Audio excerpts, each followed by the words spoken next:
You know how to get to it, right? So, I don't know how to get to the next one, but okay. you're going to be nearby, right? I can call you up here. Okay. Well, what do I hit to get to the next one? Let's see. If we go here, we go to computer. And here's your. What is your next one? The next one Yeah. is This one? No. it's Washington Avignon. Avignon? Yeah. Let's go ahead and open it up. So Jack, I'll just cue you when your first one is almost 5 minutes. 5 minutes from there. Okay. I'm just gonna reduce this so it's right there. Okay, just click on that. Yep. How do I get over to it to click to? I don't have a mouse here. Just from here. This is your, All right, I'll do the best I can. Because I'm gonna go over. I gotta meet with Giorgio for a few minutes. Okay. So, So you put it back to the regular format. come on. Don't be a pain. Maybe Well, because let me take this down so it comes up in presenter view. Okay, which is the Simony one? Simony's what we're doing now. Okay. That's good. That's the exact one that I get when I'm. That's perfect. It's not gonna stay like that though. Oh, There you go. that'll be good. Okay. All right. All right.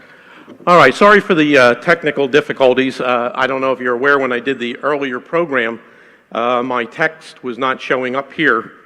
And so I actually did the first program almost from memory, which is good in the sense that it's more extemporaneous. I speak to you directly.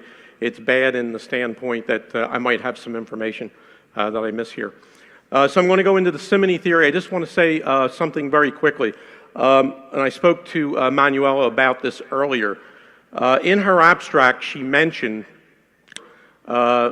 icons in which it showed the Man of Sorrows coming out of a Byzantine well.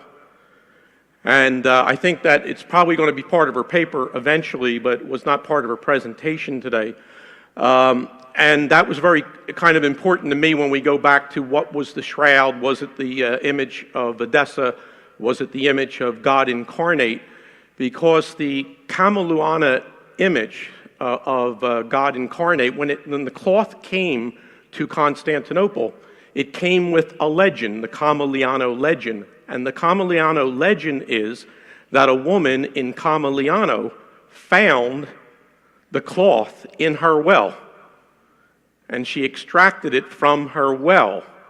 So this was the Byzantine tradition, and these icons, in my opinion, are not showing Jesus coming out of a tomb, and we have to figure out why the tomb is a well.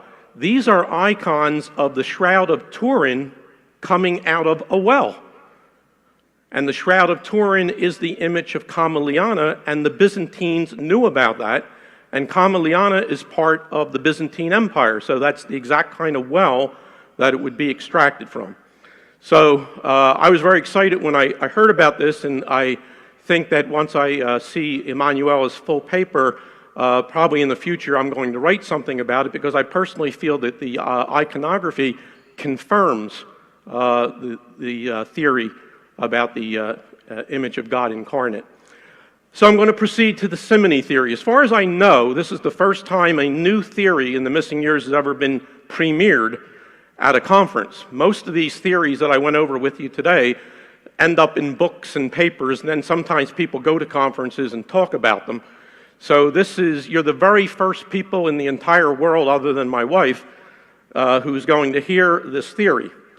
And remember what we're dealing with now. We're dealing with the missing years after the sack of Constantinople, what happened to the shroud in those 150 years.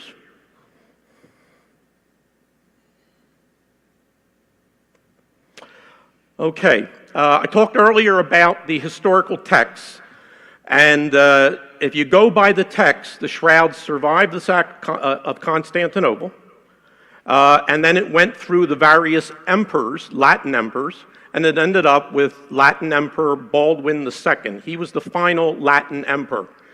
He ruled from 1228 to 1261. So the textual theories, which are the best theories, I think, if you're a historian, you're going by text. They include the three theories, two of which I don't think are very plausible, and the third one I think that is very plausible is the Sainte-Chapelle theory. So this is going to be a textual theory. It's not based on any fiction, any disappearance, any forgery. So what this focuses on is who I call the relic cousins. And you have Baldwin II, and you've got Louis IX, and they're cousins. They're about the same age. Louis is only a couple years older. And I don't know how many of you remember the old television special, Rich Man, Poor Man, where you had Rudy and Tom. But this is what you have here. The rich man is Louis IX, and the poor man is Baldwin II. And this theory has to do with what we have as a documented piece of history. Louis acquired 22 relics from Baldwin. Those 22 relics did not include the Turin Shroud. But this is the relationship that they had. In the United States, we would say willing buyer, willing seller. And this is what we had here, but it's Simony that got in the way, which we'll get to. Okay, Louis became king in 1226. It's shown here with his mother Blanche of Castile, and she was an extremely pious woman, and she raised Louis to be a saint. She wanted him to be an exemplary Christian man, and for the most part, he imitated what she taught him. He got married by 1234, and then she stepped aside, and he ruled France on his own, and he was fabulously wealthy.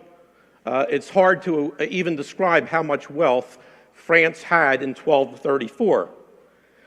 Now we'll turn over to our friend Baldwin, who was poor man. He becomes emperor of the Latin Empire in 1228.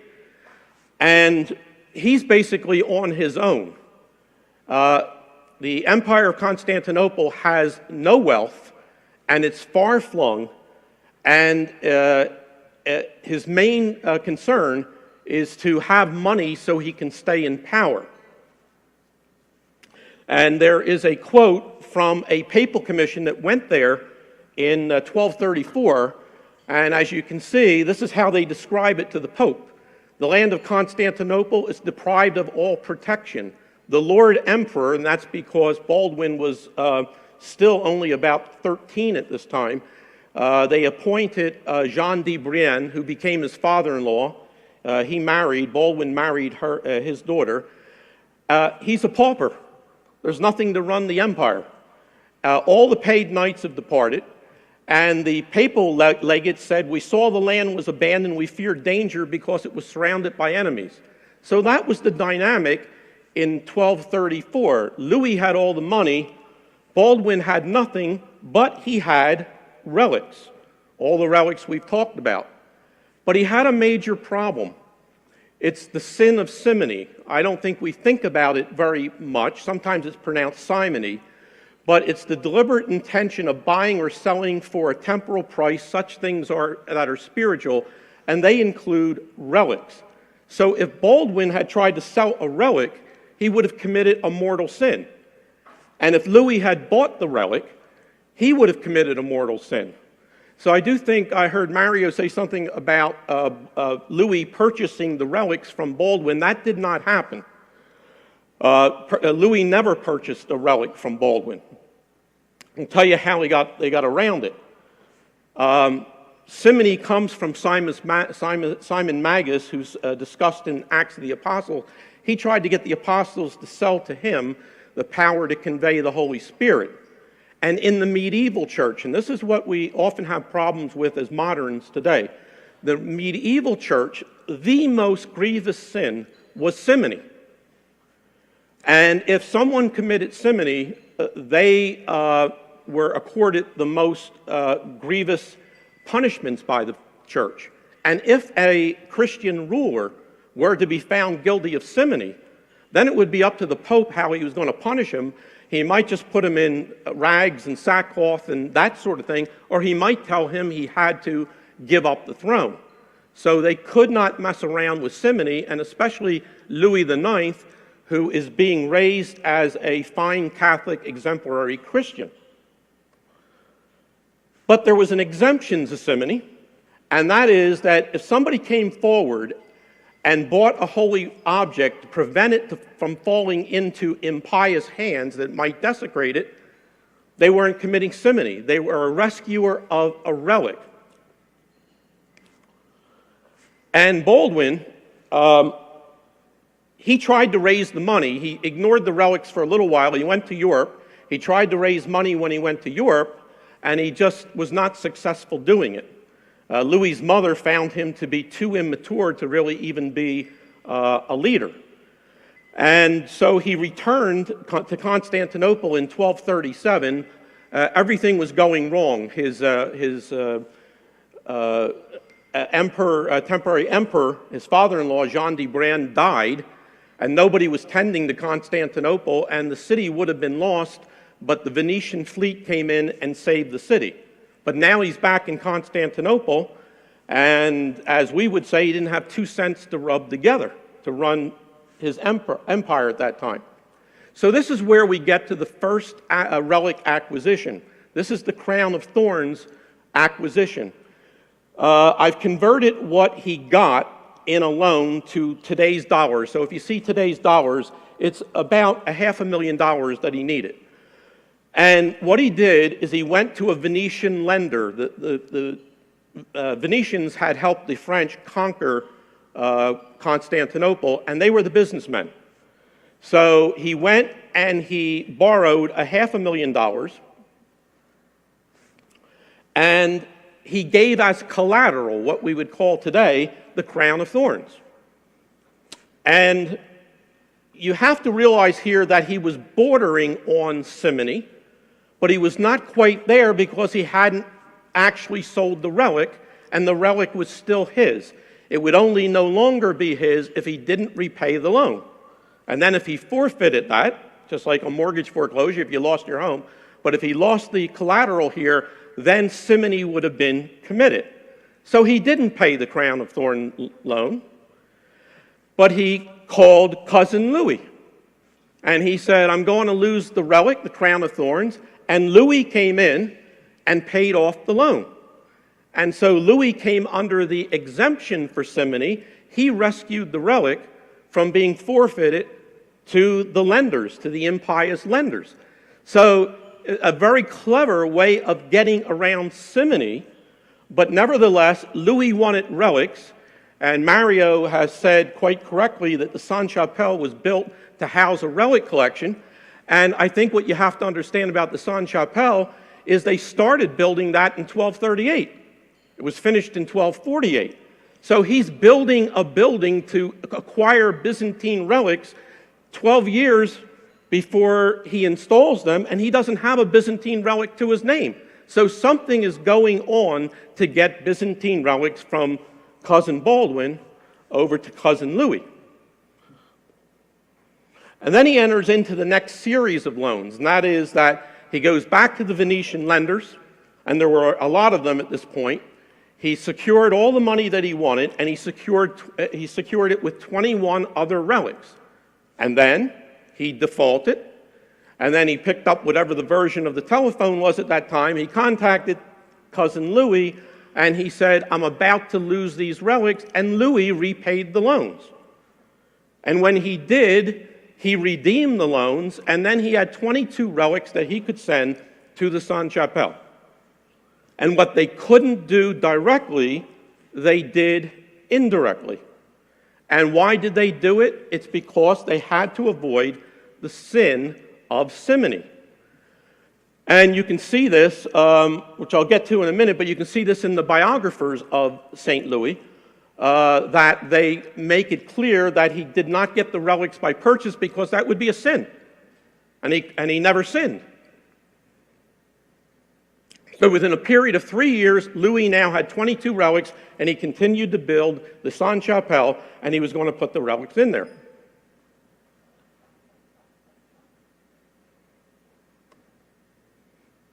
So this is the scheme. Take out a loan, default on the loan, forfeit the loan, but before the loan is taken, Louis comes in, but if it was done directly, the sale would be Simony.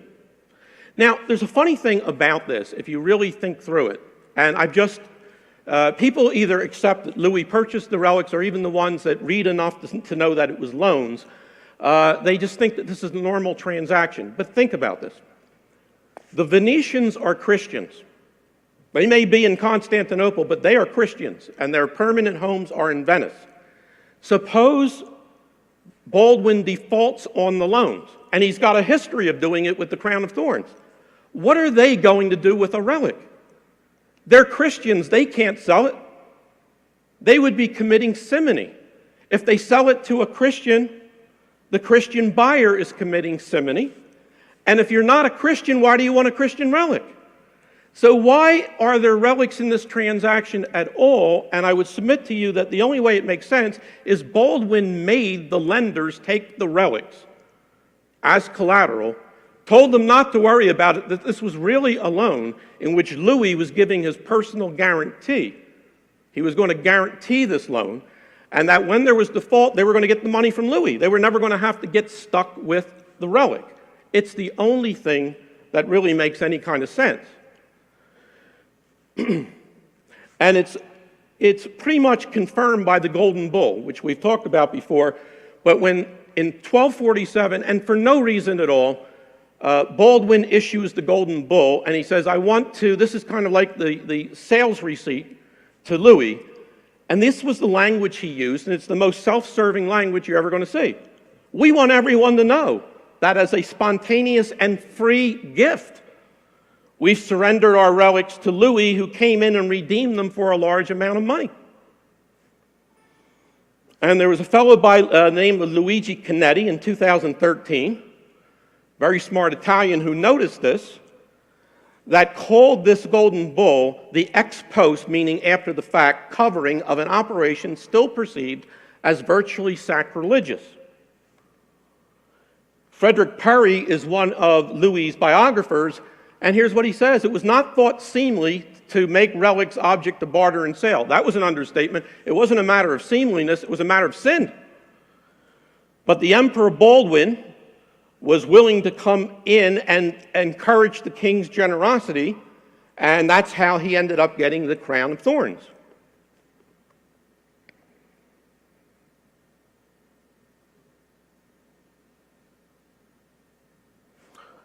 Now, the total cost for Louis to get these 22 relics and to build the Sainte-Chapelle is $18,725,000, today's currency.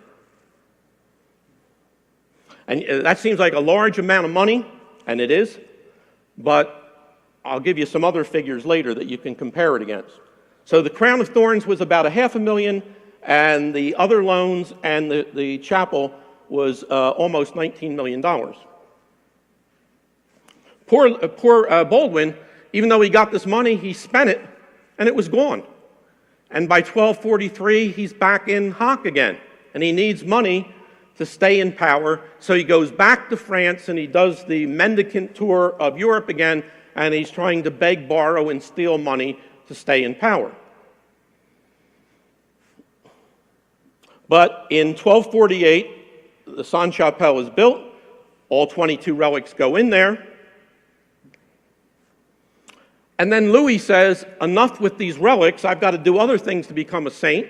So he starts the Seventh Crusade, and he takes an army over to Egypt to recover the Holy Land. And importantly then, he doesn't have any cash for any more relics at this time because everything is going into the crusade. Take an entire army over to Egypt and try to feed them and arm them. When he went on crusade, this man accompanied him. His name is Jean de Joinville. He eventually became Louis's biographer. Extremely pious man, has written religious works, and he had great piety, wisdom, and administrative ability. So, what's an emperor to do? He needs more money, and cousin Louis is gone, so that if he plays the relic game again, if he even goes that way, Louis's not around to redeem it, and then when he loses the relic on the loan, he's committed simony. So he's got to figure out something else to do. So he borrows approximately $900,000 to $1 million from the Furrow brothers. These are two brothers who are merchants who are from Venice. But he can't come up with the shroud, which is in the imperial treasury, because that's not worth nearly that. The crown of thorns was the more precious relic, and they only got $500,000 for that. So this is rather unbelievable, but I think it'll back up what I told you earlier. Louis, the lenders insist as security that Louis give his son as collateral.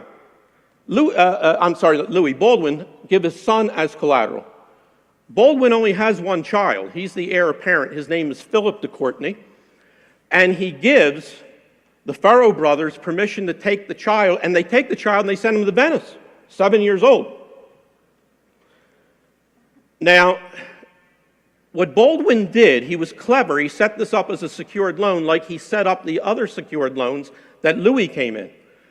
But there was no way that that little boy was worth $1 million. I don't even know if it was legal, if they could have sold the boy if he defaulted. So what it really was a kidnapping, and it was sanctioned by an unscrupulous father. And for Philip to ever be released, there had to be a ransom paid. That's essentially what it was. And Baldwin allowed his son to be taken hostage so that he could get more money. So I'll go back to my earlier presentation. Does this sound like a man who would give the shroud to the Tusi brothers? I don't think so.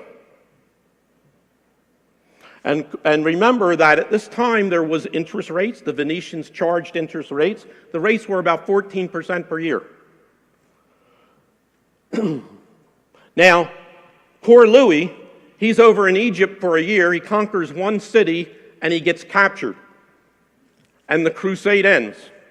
And so the Egyptians are holding Louis. He has to write back to the French crown. They demand a king's ransom for the king. It's $36.5 million the French treasury has to come up with to get Louis out of captivity. Now we're in the year 1250 when this happens.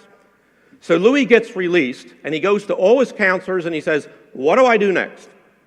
And all of his counselors say, get back to France. This is a disaster. You're needed back there, except one person, Jean de Joinville. He says, you came here to do good. Don't leave. We don't have an army anymore, but go up to the Holy Land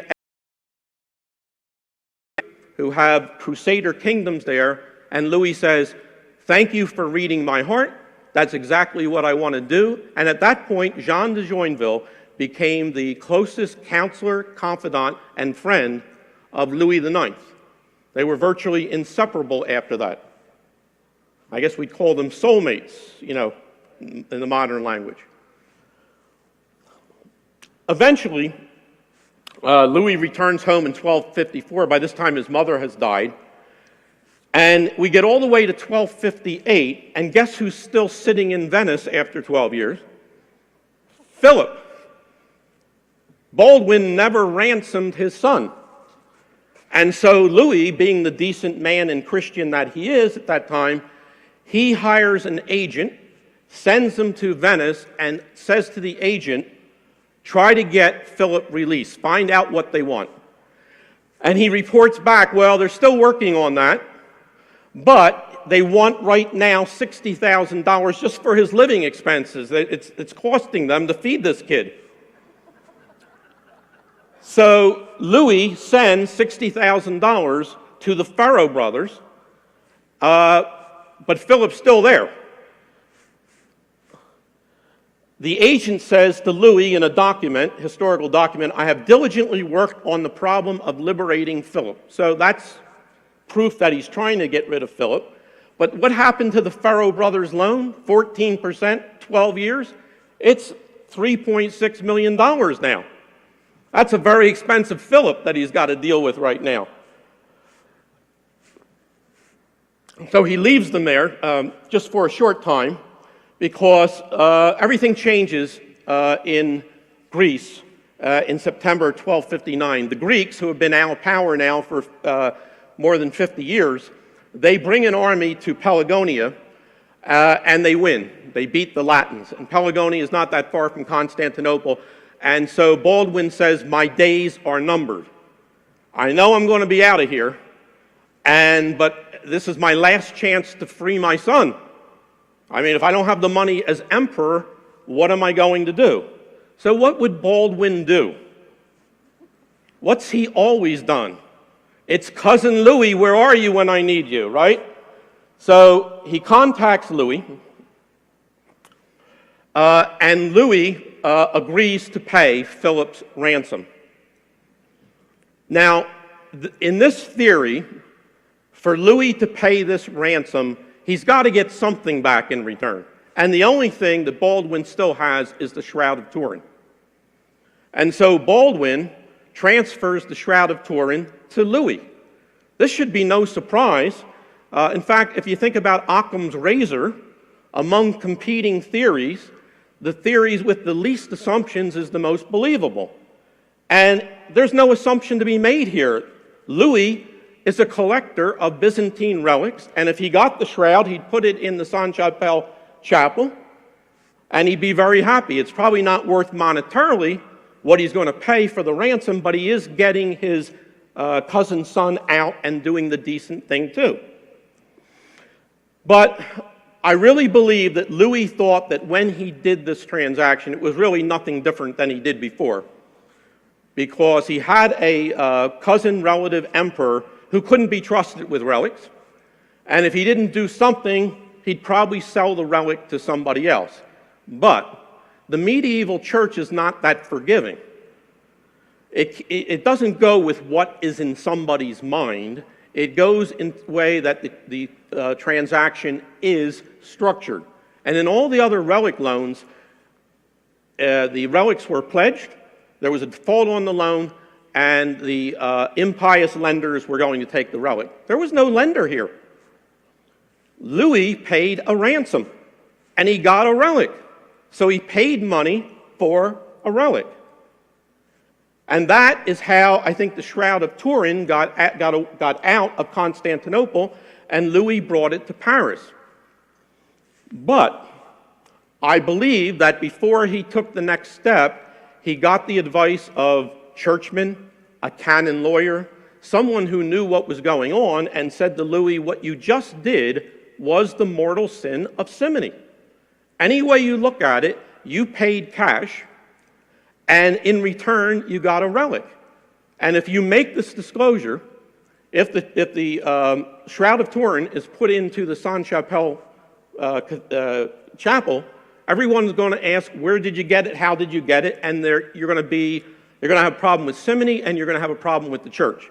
It could affect, among other things, whether you keep the throne, but certainly you're going to be called a sinner, and after all, you've been a saint. So what would you do if you're Louis, and you've got the Shroud of Turin, and you've already spent the money, and you can't destroy the relic because it's a genuine relic of Jesus Christ? So I think what Louis did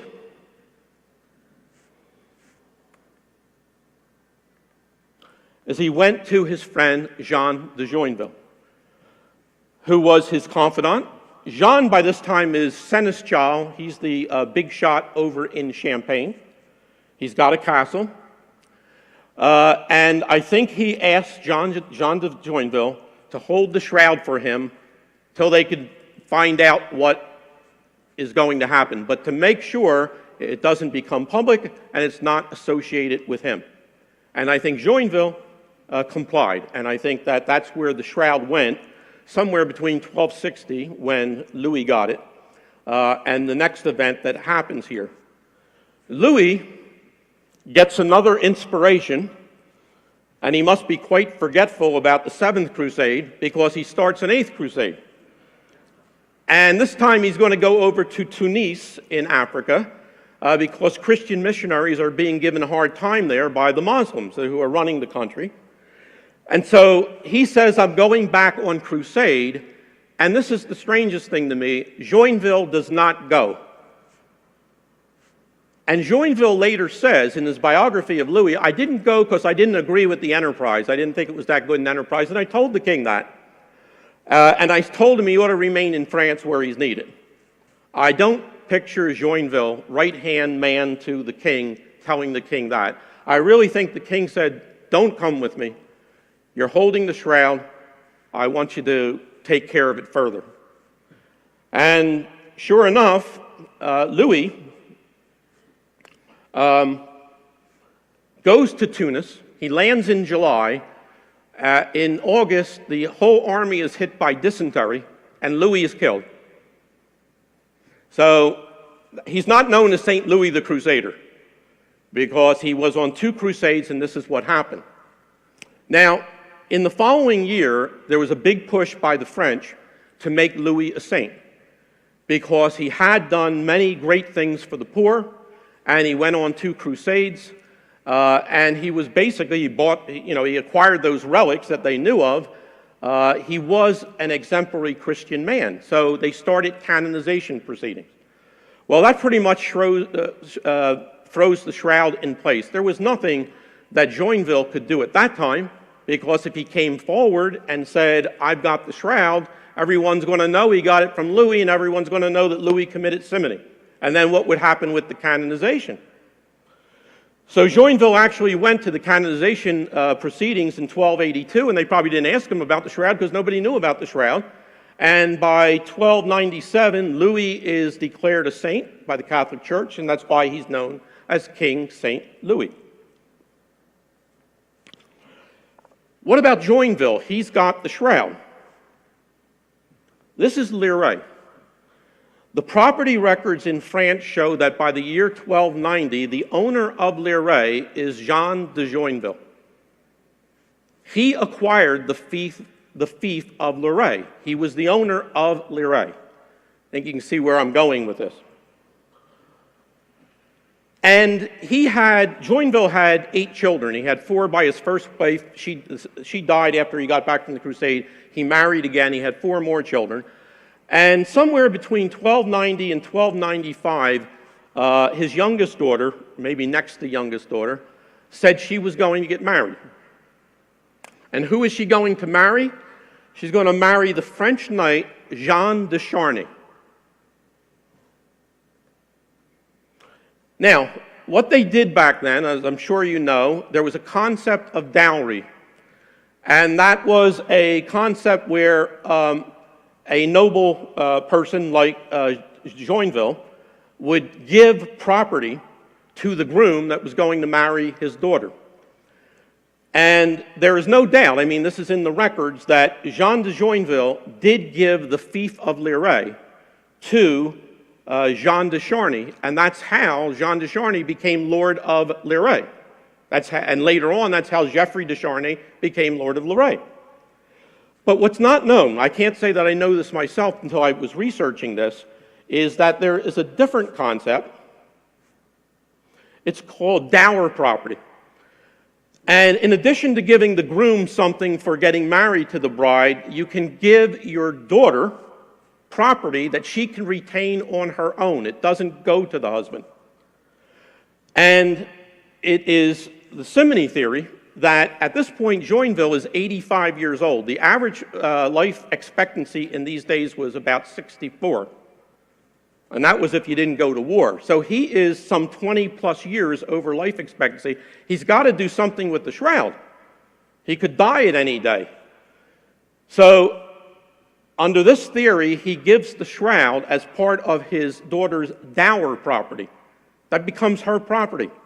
And the thing about dower property is that a woman can now dispose of that in any way she wants. It's her property. The dowry is the man's, and at this time, the law is primogeniture, which means that for land holdings, the eldest son inherits the land. So Marguerite de Charny has the Shroud of Turin, and I believe it was accompanied by an oath that Joinville probably made her take that she would never disclose where she got the shroud, because that would create the whole problem again. I got it from my father. Oh, he was a confidant of Louis. Louis must have got it. How did Louis get it? Simony.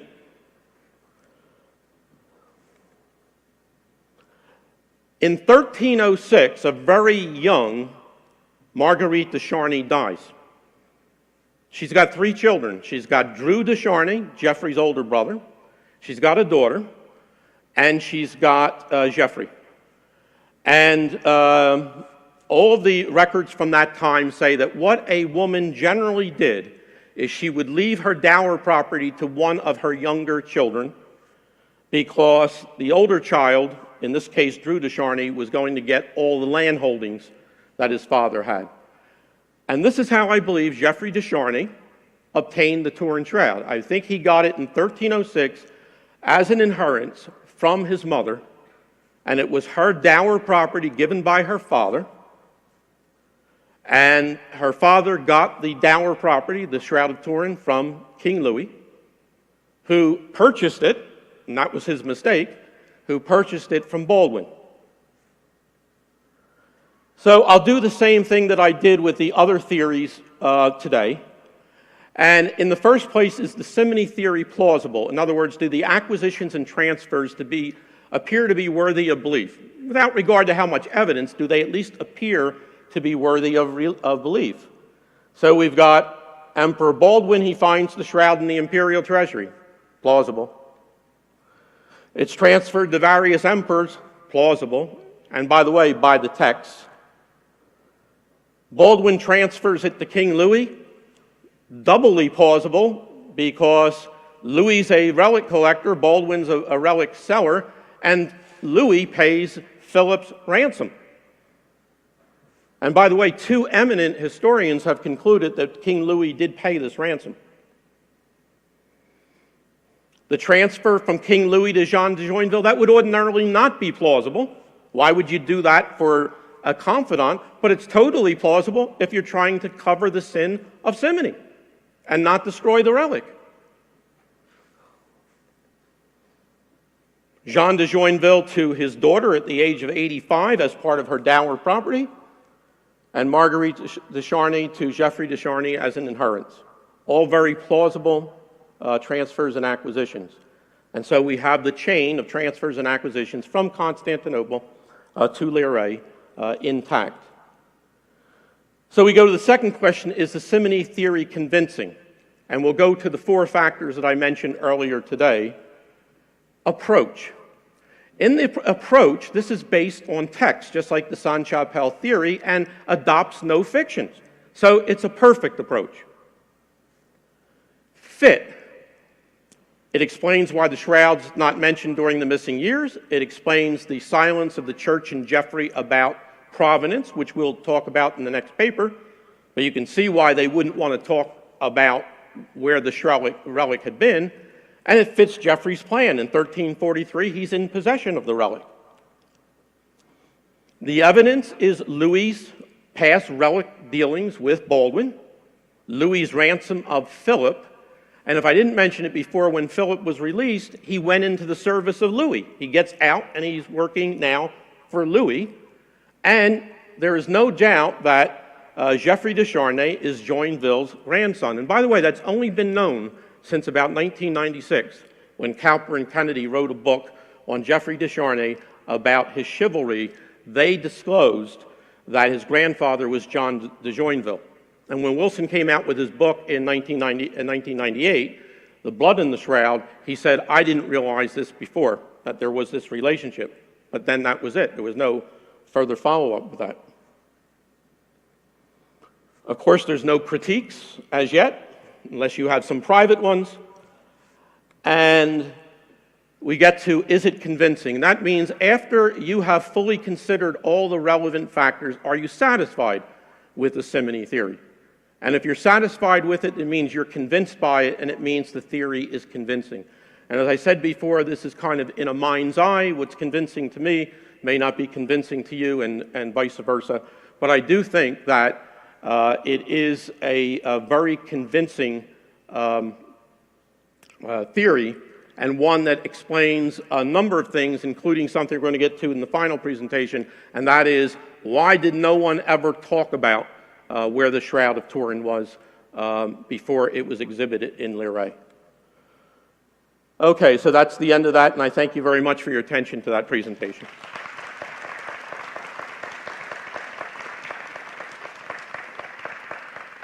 Now, I guess in the interim, I have to get over to my other presentation, and I'm not sure how to do that. Maybe you could help me out with that?